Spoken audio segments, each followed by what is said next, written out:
The galaxy had forgotten humanity existed. 300 years had passed since Earth went silent. Every species in the Galactic Confederation believed humans were dead. The few human colonies that once dotted the stars now served as museums. Their simple tools and basic technology displayed like ancient relics from a primitive past. Commander. Veltar adjusted his breathing mask as his ship drifted through the empty space where Earth's solar system lay. His scaled green skin reflected the dim starlight filtering through the bridge windows. As a member of the Nexian science fleet, he had volunteered for this boring assignment, catalog the dead worlds of Sol System for the historical archives. It was routine work. The kind given to officers who needed quiet assignments after difficult missions. The irony made his stomach turn.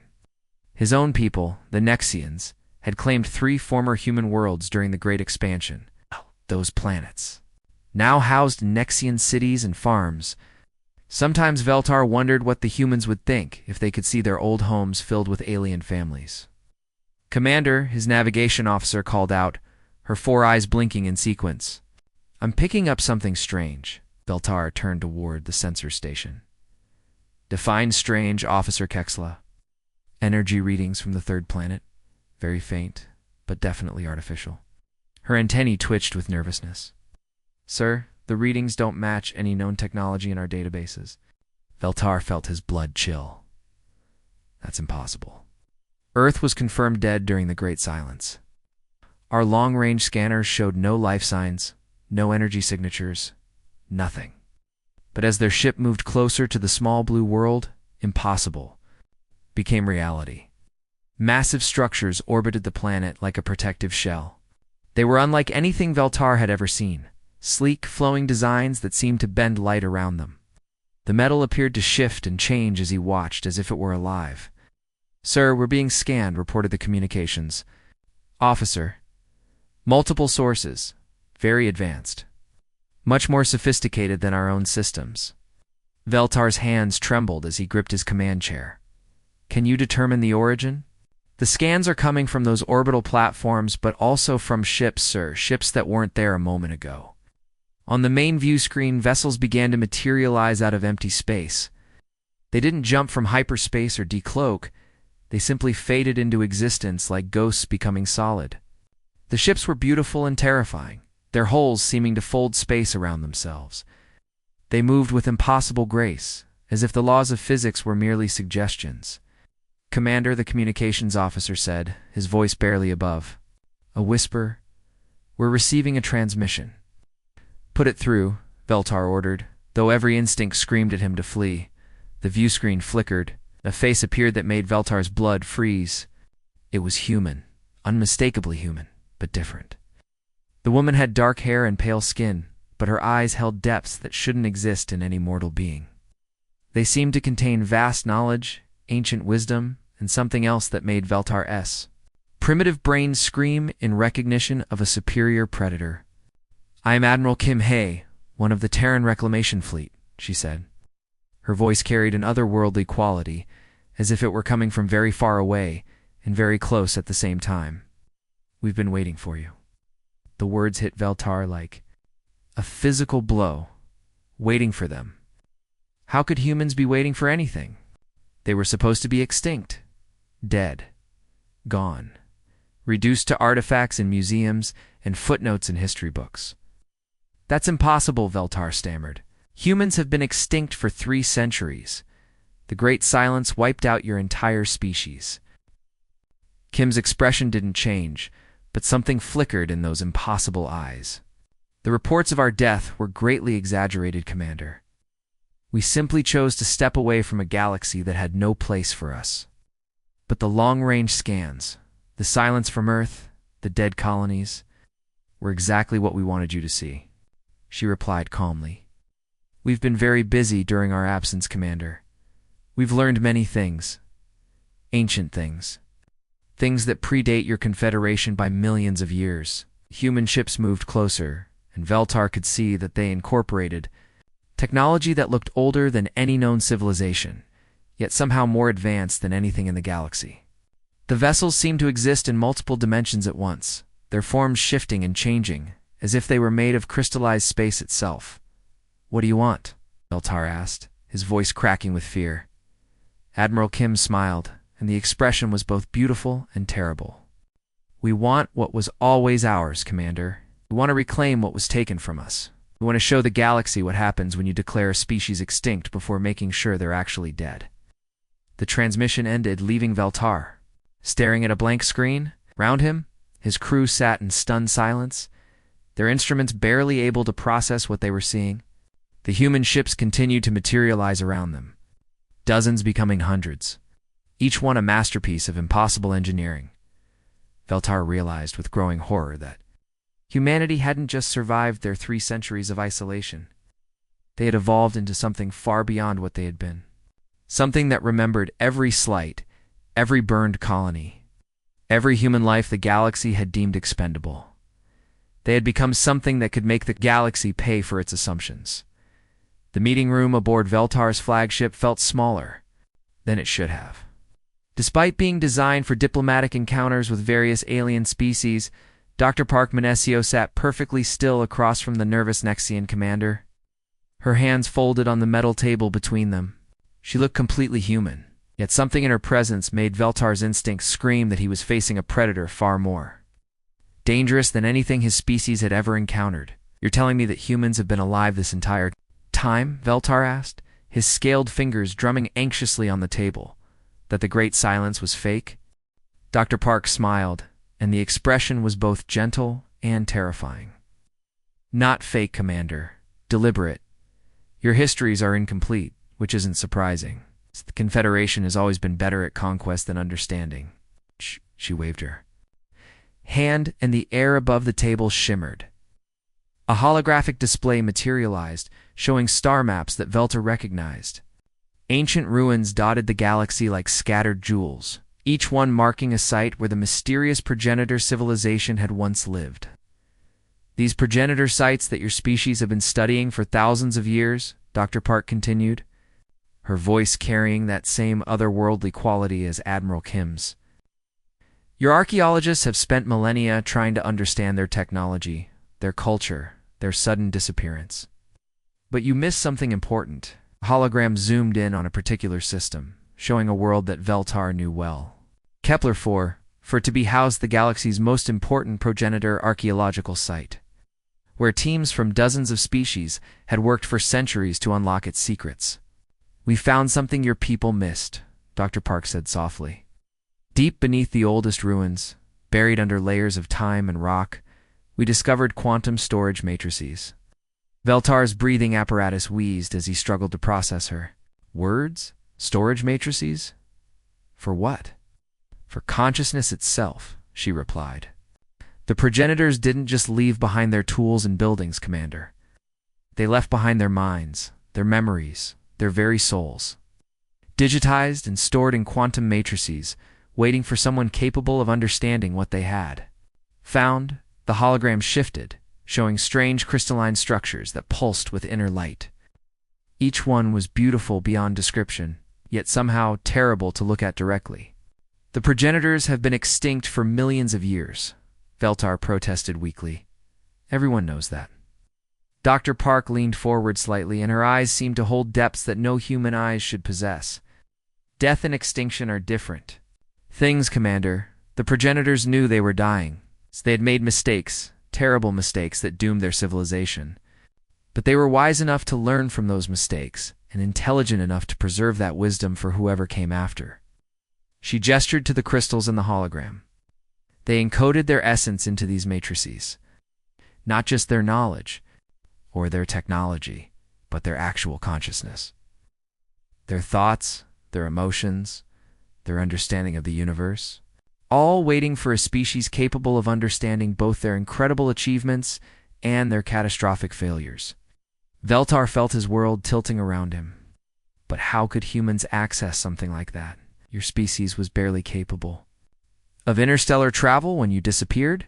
That's exactly why we could access it, Dr. Park replied. The progenitors weren't looking for the most advanced species or the most powerful. They were looking for a species capable of growth, of learning, of synthesis. Humans had something that older, more established civilizations had lost the ability to adapt and change.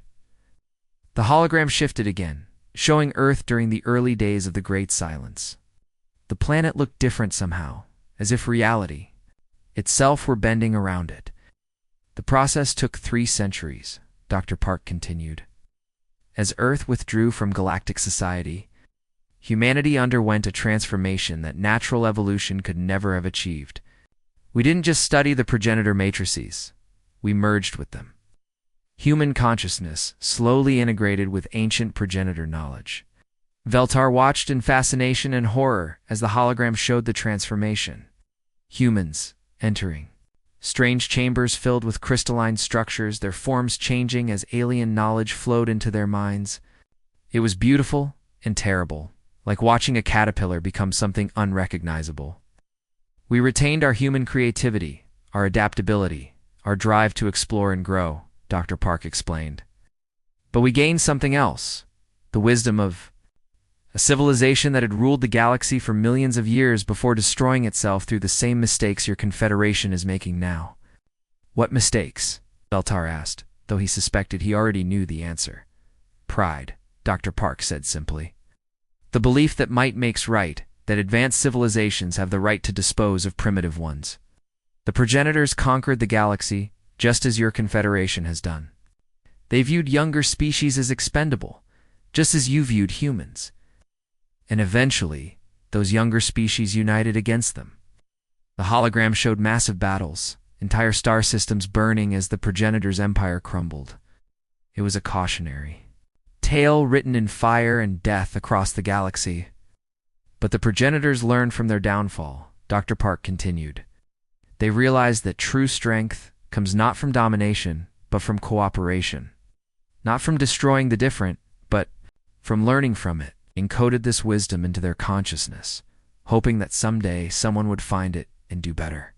She looked directly at Veltar, and he felt as if she were seeing through him to his very soul. We are that someone, Commander. We are the children of 2 civilizations now, human and progenitor, and we remember everything. The transport that carried Veltar down to Earth's surface moved through space in ways that defied everything he understood about physics. It didn't fly so much as slip between dimensions, appearing and disappearing as reality bent around it. When they finally landed in what Admiral Kim called New Seoul, Veltar stepped out into a city that shouldn't exist. The buildings rose impossibly high, their surfaces flowing like liquid metal while somehow remaining solid. Streets stretched in all directions, but also seemed to fold back on themselves, creating pathways that led everywhere and nowhere at once. Citizens walked casually through walls that became doorways at their approach, while others stepped off balconies and landed softly on streets that appeared beneath their feet.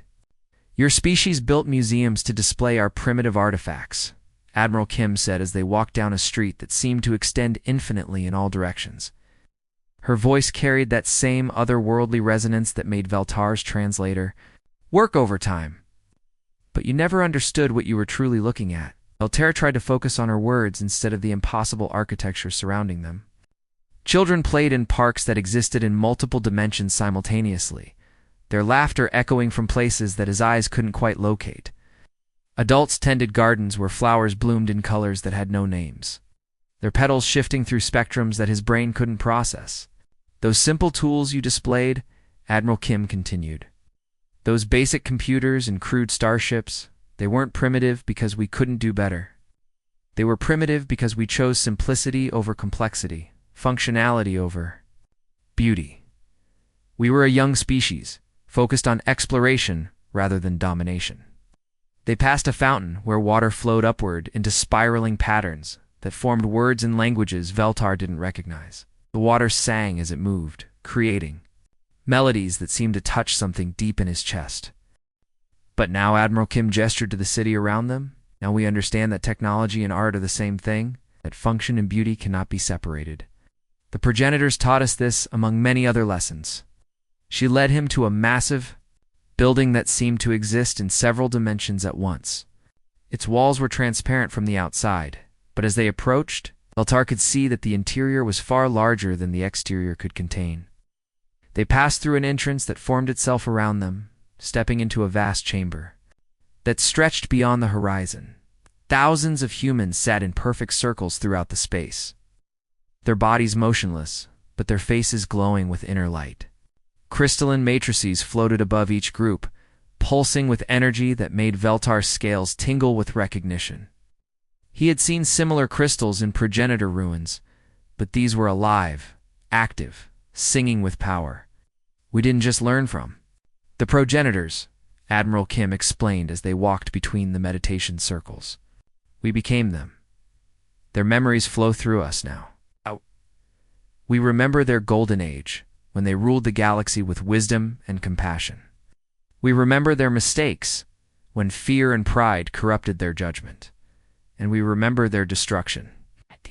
Humans around them breathed in perfect synchronization, their consciousness linked through the floating crystals. Veltar could feel something vast and ancient moving between them, a shared awareness that spanned millions of years. The progenitors weren't destroyed by natural disaster, Admiral Kim continued, and Veltar's translator struggled with her words, as if the concepts were too alien for his language to handle. They were systematically eliminated by the ancestors of your current Confederation species, who feared their power. A young man approached them, his eyes glowing with the same inner light as the meditating humans. "Commander Veltar," he said, his voice carrying harmonics that seemed to come from multiple sources. "I am Engineer Lee Taman. I wanted to meet you personally." Veltar noticed that the man's presence felt different from normal humans, as if he existed in multiple places at once. "Why?" "Because through the progenitor memories, I remember your species' role in humanity's exile," Lee replied calmly. "Your people claimed 17 of our colonies during the expansion. You remember every slight against humanity, every colony burned, every human life your predecessors deemed expendable." The words should have sounded threatening, but Lee's tone remained conversational, almost friendly. This somehow made them more terrifying. "But more importantly," Lee continued, "we remember why the progenitors fell. They became isolated, believing themselves superior to younger species. They stopped listening, stopped learning, stopped growing. When the galaxy finally turned against them, they were too rigid to adapt. The chamber around them filled with a low, harmonious humming as thousands of human progenitor hybrids shared their collective consciousness. The sound was beautiful and terrible, like the voice of a god learning to speak. "We are the ghosts of two civilizations," Admiral Kim said, her form seeming to shimmer between dimensions. "We carry the memories of the progenitors' rise and fall and the pain of humanity's exile. We have risen to judge the living commander, to determine whether the galaxy is ready to learn from the past or doomed to repeat it." Weight of millions of years pressing down on him. The accumulated wisdom and sorrow of two dead civilizations speaking through the humans around him. He was no longer just meeting with survivors, he was facing the judgment of history itself. The humming grew louder, and in it, Veltar could hear the voices of every human who had ever lived. Joined with the ancient songs of the progenitors, they were waiting for his answer, though he didn't yet understand the question. The emergency session of the Confederation Council had been called in the middle of the night cycle. But President Morthok couldn't sleep anyway. Reports flooded in from across the galaxy, each one more impossible than the last. Human ships were appearing everywhere at once, materializing out of empty space like ghosts becoming solid. "Sir, we have another report from the vegan system," his aide stammered, her 6 arms trembling as she handed him the data pad. "The humans... they're not attacking, they're just taking things." Morthok's 4 eyes scanned the report with growing dread. Humans had appeared at the site of their former colony on Vega Prime, ignored the Confederation military base entirely, simply reclaimed the land that had once been theirs. When the local garrison tried to stop them, human ships had disabled their weapons without firing a shot, then continued their work as if nothing had happened. "What do you mean taking things?" Morthok asked, though he suspected he already knew the answer. "Everything that was originally human, sir. The colonial buildings, the terraforming equipment, even the graves of their dead. They're loading it all onto ships that ... that don't seem to follow normal physics." Similar reports came from dozens of worlds. Human artifacts were vanishing.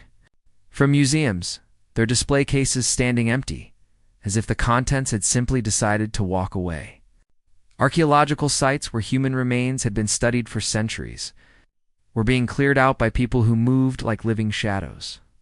The most disturbing reports came from the core worlds, where the Confederation's greatest cities housed there. Most important institutions, the Grand Museum of Galactic History on Centauri Prime, had lost its entire human wing overnight.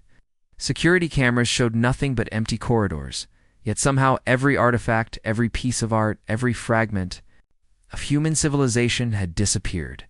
They're not conquering, Morthok realized with growing horror.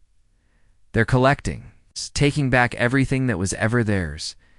The communication alert on his desk chimed, and his blood froze when he saw the origin point. The signal was coming from directly above the capital city, but sensors showed empty space. His aide's face went pale as she activated the viewer. A human woman appeared on the screen, but she wasn't quite there. Her image flickered and shifted as if she existed in multiple places at once. Eyes held the same impossible depths that other humans had shown, but something else flickered behind them, something ancient and terrible. "President Morthok," she said, her voice echoing strangely as if it came from very far away. "I am Captain Choi Soo-jin of the Terran Reclamation Fleet. I'm currently aboard your flagship, the Eternal Glory." Morthok's hands shook as he activated his command console. The Eternal Glory was the most heavily defended ship in the Confederation. Fleet surrounded by energy shields and armed with weapons that could destroy planets. Yet his screens showed a single human vessel sitting calmly beside it, having somehow bypassed every defense. "How did you get past our shields?" he demanded, Captain. Choi's form flickered again, and for a moment she seemed to be standing in multiple places at once. "Your shields are built on progenitor technology, President. Technology that we understand far better than you ever did." Reports flooded in from across the capital system. Human ships were appearing everywhere, not attacking, but simply being there. They moved through space in ways that defied physics, slipping between dimensions like fish swimming through water. Every former human colony, every archaeological site, every museum display of our artifacts, Captain Choi continued, our voice carrying harmonics that made Morthok's translator struggle. "They were all beacons, calling us home. Did you think we would simply forget where we came from?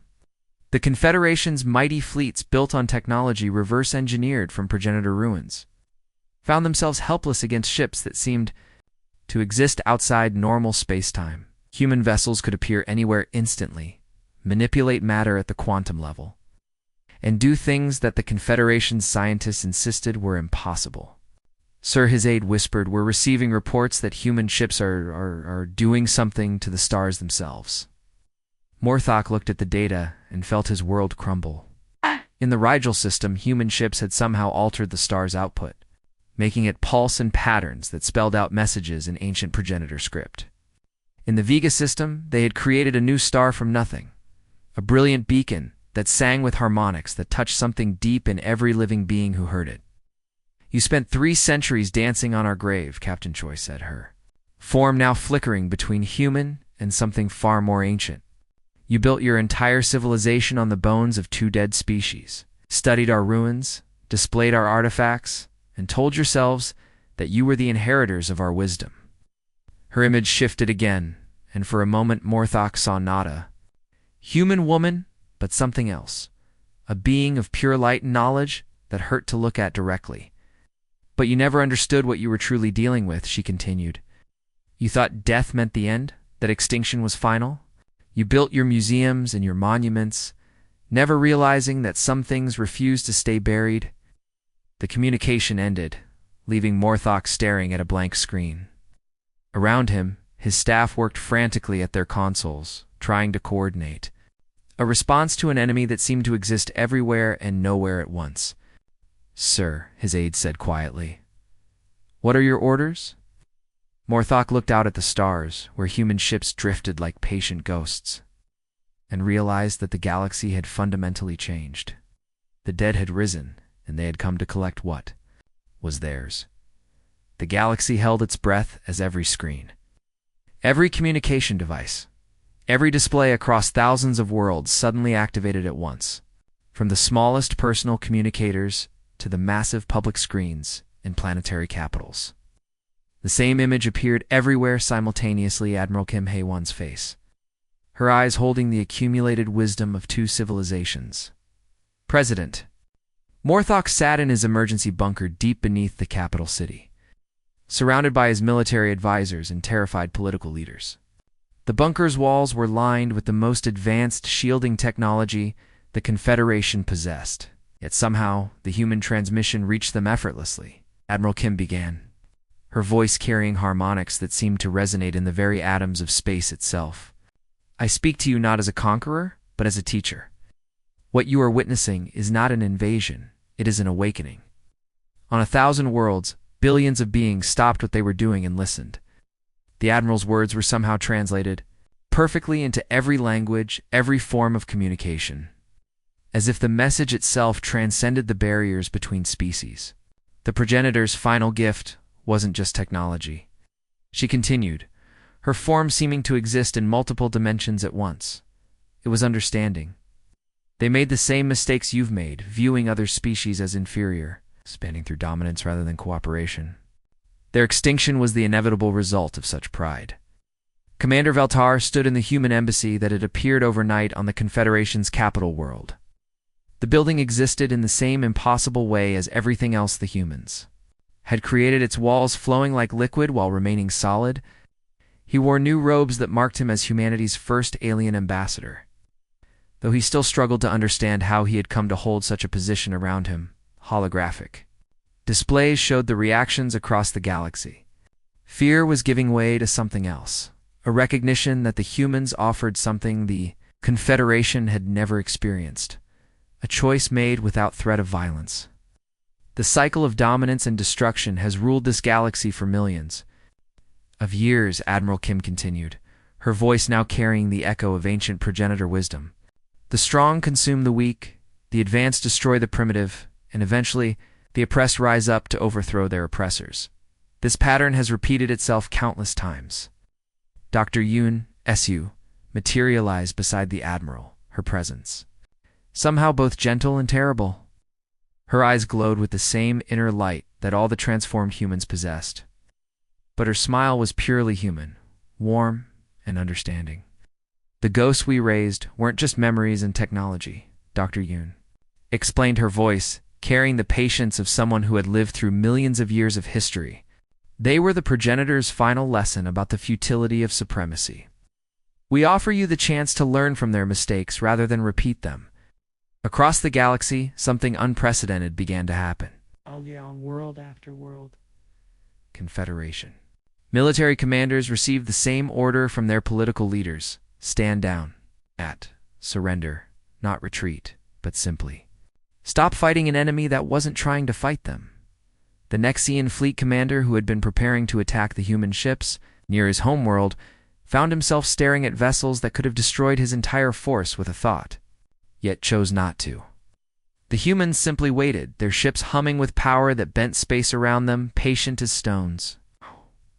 We remember the pain of being dismissed as primitive, Admiral Kim said, her image now showing scenes from humanity's past. The burned colonies, the destroyed settlements, the refugees fleeing into the darkness between stars. We remember the fear of being hunted, the desperation of being alone in a hostile galaxy. But we also remember the progenitor's greatest discovery, that strength comes not from domination, but from unity. The holographic displays in the embassy showed reactions from across the galaxy. On some worlds, crowds gathered in city squares to watch the transmission. On others, military leaders met in emergency sessions. But everywhere, the same question was being asked: what did the humans really want? We want to build something new, Dr. Yoon answered, as if she had heard the galaxy's unspoken question. Not an empire built on conquest, but a true confederation built on cooperation. Not a hierarchy where the strong rule the weak, but a partnership where every species contributes their unique strengths. The fear in the galaxy's leaders began to transform into something else: hope. For the first time in their history, they were being offered a choice that didn't involve submission or destruction. The species that had once dismissed humanity as primitive now saw them as teachers, guides who had walked the path of destruction and found another way. The progenitors learned too late that diversity is strength, that different perspectives create innovation, that cooperation achieves more than competition, Admiral Kim continued. They encoded this wisdom into their final gift, hoping that someone would find it and do better. Commander Veltar watched as reports flooded in from across the galaxy. Confederation worlds were lowering their weapons, not in surrender, but in acceptance.